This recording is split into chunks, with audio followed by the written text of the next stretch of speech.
لیکن یہ پتہ نہیں کہ حساب کس سے لینا ہے. بابا آپ حساب لیں گے تو وہ لوگ بھی آپ سے حساب لیں گے. تو بڑلا صاحب حساب ہونا کس سے چاہیے آپ کی نظر میں؟ یہ جو میں نے بات کی کہ ایک سٹنگ پرائم منسٹر ہے، اس وقت وہ کہتے ہیں کہ کیسز کے اندر بہت کچھ ہے، اب وہ کہہ رہے ہیں کہ کچھ ہے نہیں اور 2-3 ہیئرنگ میں کیس کو فارغ کر دیا. تو بھائی ٹھیک ہے، یوم حساب ہے، 8 فروری کا انتظار کریں میاں صاحب. جی ایک تو میاں صاحب جو ہے بھول بہت جلدی جاتے ہیں.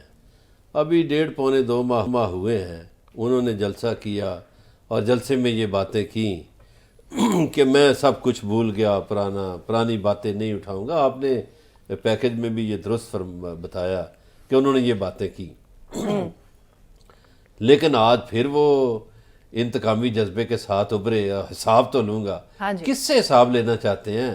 ان عدالتوں سے جنہوں نے فوری طور پر انصاف دے دیا ہے؟ نیب سے حساب لینا چاہتے ہیں یا کن کرداروں سے حساب لینا چاہتے ہیں جو ان کے لیے راستے ہموار کر رہے ہیں؟ یا اس سرکاری مشینری سے حساب لینا چاہتے ہیں جو ان کے لیے ریڈ کارپٹ بچھاتی ہے اور پھول نچھاور کرتی ہے اور سلوٹ کرتے ہیں ان کو؟ پروٹوکول ملتا ہے. میرا خیال ہے میاں صاحب کو اندازہ ہو گیا ہے کہ عوامی طاقت ان کے ساتھ نہیں ہے. لہٰذا انہوں نے ایک نیا بیانیہ بنانے کی کوشش کی ہے. پہلا بیانیہ تو انہوں نے خود دفن کر دیا نا، ووٹ کو عزت دو، اس پہ تو خود مٹی ڈال دی اور وہ بیانیہ دفن کر دیا. اب وہ یہ بیانیہ بنانے کی کوشش کر رہے ہیں کہ میں حساب لوں گا. لیکن یہ پتہ نہیں کہ حساب کس سے لینا ہے. بابا آپ حساب لیں گے تو وہ لوگ بھی آپ سے حساب لیں گے. تو بڑلا صاحب حساب ہونا کس سے چاہیے آپ کی نظر میں؟ یہ جو میں نے بات کی کہ ایک سٹنگ پرائم منسٹر ہے، اس وقت وہ کہتے ہیں کہ کیسز کے اندر بہت کچھ ہے، اب وہ کہہ رہے ہیں کہ کچھ ہے نہیں اور 2-3 ہیئرنگ میں کیس کو فارغ کر دیا. دیکھیے وہ انہوں نے واضح کیا ہے، 2-4 جنرلوں کے نام لیے ہیں. آج شکر ہے جنرل مشرف کا نام نہیں لیا، ورنہ ان کا نام کیسے لیتے؟ جنرل مشرف کو کس طرح انہوں نے ان کا تیارہ نہیں اترنے دے رہے تھے میاں صاحب، اور پھر ان کے ساتھ ڈیل بھی کر کے چلے گئے. اب ان کو آپ نے درست فرمایا ابتدائیے میں کہ ڈیل بھی دی جا رہی ہے، ڈھیل بھی دی جا رہی ہے، پروٹوکول بھی دیا جا رہا ہے، سب کچھ دیا جا رہا ہے، مگر وہ کہتے ہیں میں حساب لوں گا. یہ انہوں نے ایک بیانیہ بنانے کی کوشش کی ہے.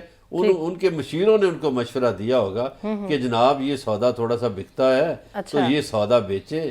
آپ کے مخالف جو ہیں وہ یہ سودا بیچ رہے ہیں تو آپ میاں صاحب یہ سودا بیچیں گے تو عوام میں مقبول ہوں گے. میرا خیال ہے کہ میاں صاحب یہ سودا بیچنے کی کوشش بھی کریں گے تو مقبول نہیں ہوں گے. میاں صاحب کو لوگ پچھلے 40-45 سالوں سے جانتے ہیں، دیکھ رہے ہیں. انہوں نے جو کیا وہ لوگوں کے سامنے ہے. انہوں نے درست فرمایا ہے کہ 8 فروری کو جناب عدالت بھی لگے گی. تو اس کا مطلب ہے کہ عدالتوں پہ آپ کا یقین نہیں، جی آئی ٹی بھی بنے گی. تو بھائی ٹھیک ہے، یوم حساب ہے، 8 فروری کا انتظار کریں میاں صاحب، پتہ چل جائے گا. سب کو انتظار ہے اس دن کا. دودھ کا دودھ کیا، پانی کا مطلب بڑلا صاحب آپ نے یہ کہا نا کہ ان کے جو مشیر ہیں وہ ان کو یہ مشورہ دے رہے ہیں. اگر تو ان کے مشیر بہت ہی ان کے ساتھ مخلص ہیں اور ایماندار ہیں تو ان کو یہ مشورہ ہرگز نہیں دینا چاہیے.